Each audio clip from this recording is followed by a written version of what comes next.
par leurs mauvais désirs. Ils tiennent de grands discours et flattent les gens pour en tirer profit. Mais vous, mes chers amis, rappelez-vous que les apôtres de notre Seigneur Jésus-Christ ont prédit, ils vous disaient, à la fin des temps, viendront des gens qui se moqueront de Dieu, qui vivront au gré des désirs que leur inspire leur révolte contre Dieu. Eh bien, il s'agit de ces gens-là. Ils causent des divisions. Ils sont livrés à eux-mêmes et non pas l'Esprit de Dieu. Mais vous, mes chers amis, bâtissez votre vie sur le fondement de votre foi. Très sainte, priez par le Saint-Esprit. Maintenez-vous dans l'amour de Dieu en attendant que le Seigneur Jésus-Christ, dans sa bonté, vous accorde la vie éternelle. Ayez de la pitié pour ceux qui doutent. Sauvez ceux qui peuvent l'être en les arrachant au feu. Pour les autres, ayez de la pitié, mais avec de la crainte en évitant jusqu'au moindre contact qui pourrait vous contaminer. Amen. À celui qui peut vous garder de toute chute et vous faire paraître en sa présence glorieuse, sans reproche, en exultant de joie, au Dieu unique qui nous a sauvés par Jésus-Christ notre Seigneur, à lui appartiennent la gloire et la majesté, la force et l'autorité depuis toujours, maintenant et durant toute éternité. Amen. Amen. Amen. Amen. Amen. Donc ici, Jude parle effectivement de la fin des temps, de tout ce qui se passe encore aujourd'hui et du mal qui sera de plus en plus glorifié, qui sera de plus en plus mis à la place de Dieu.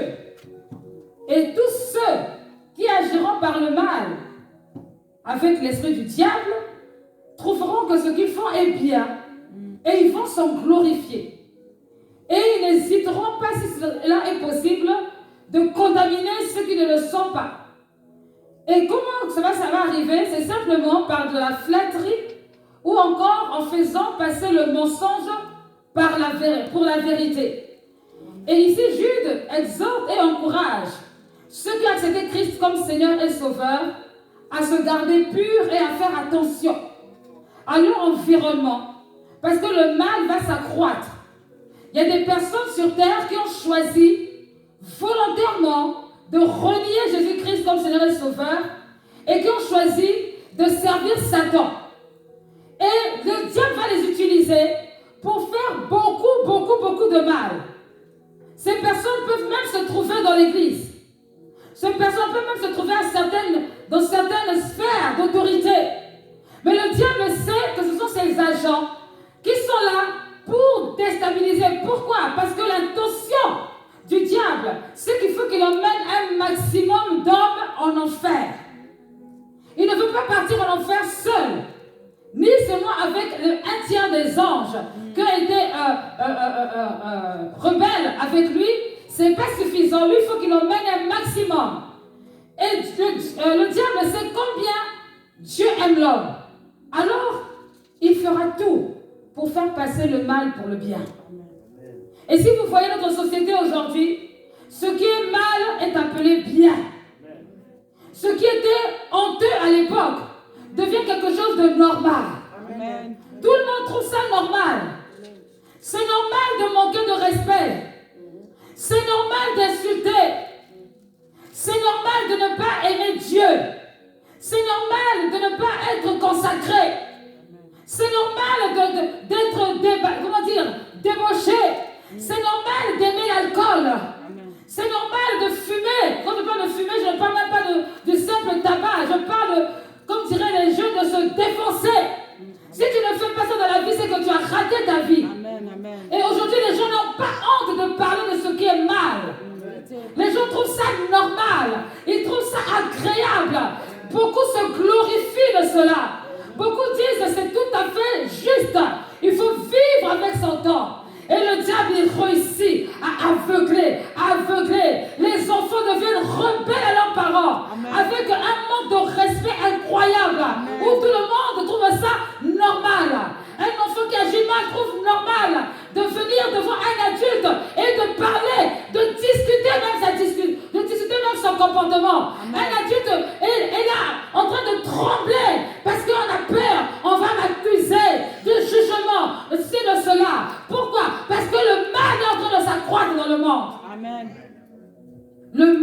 de s'accroître. Amen. Amen. Et le mal n'est pas prêt de disparaître.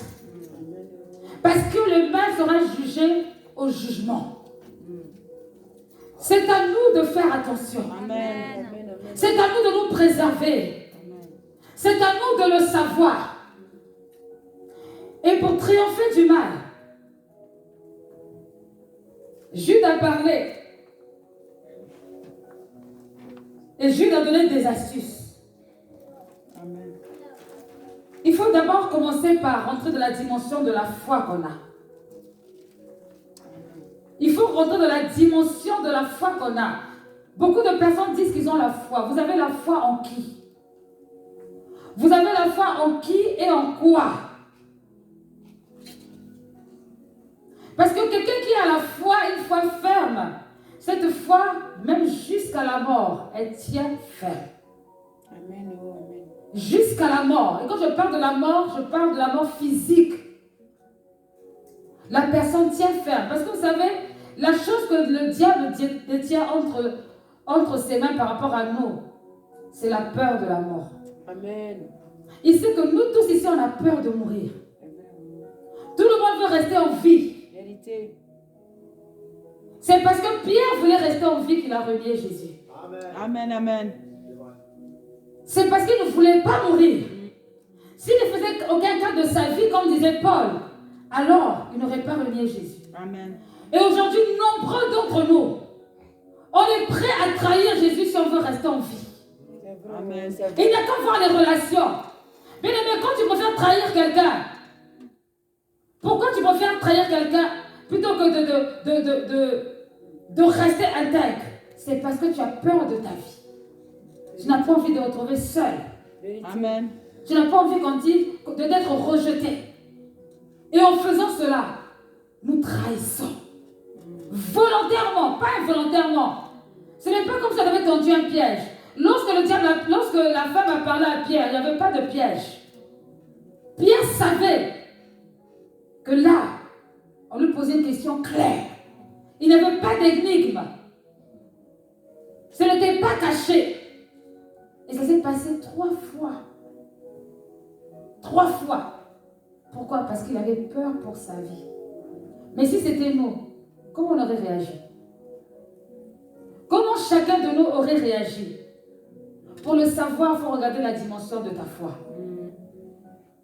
Amen. Celui qui n'est pas prêt à assumer sa foi ne triomphera jamais du mal. Amen. Amen. Amen. Ne triomphera jamais du mal. Parce qu'il y a toutes sortes de mal qui existent. Je dirais même toutes sortes de maux qui existent.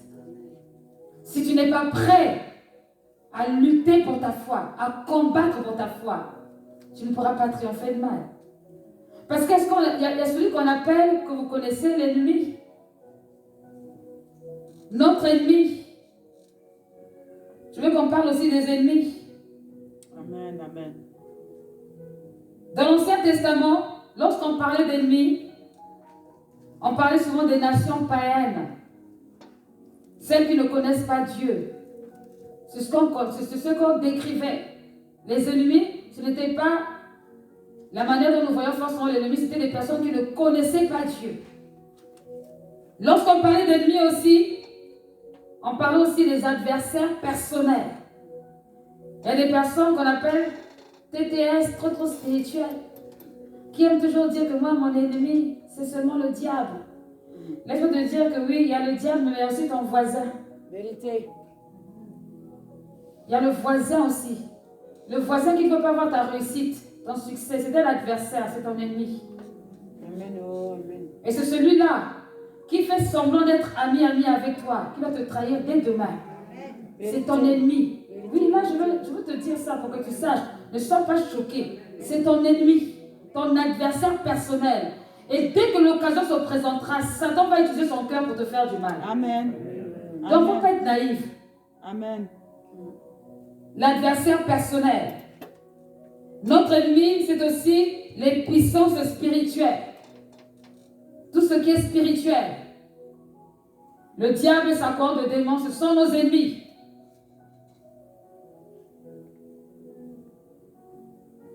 Et notre ennemi, celui que nous redoutons, généralement, c'est aussi la mort.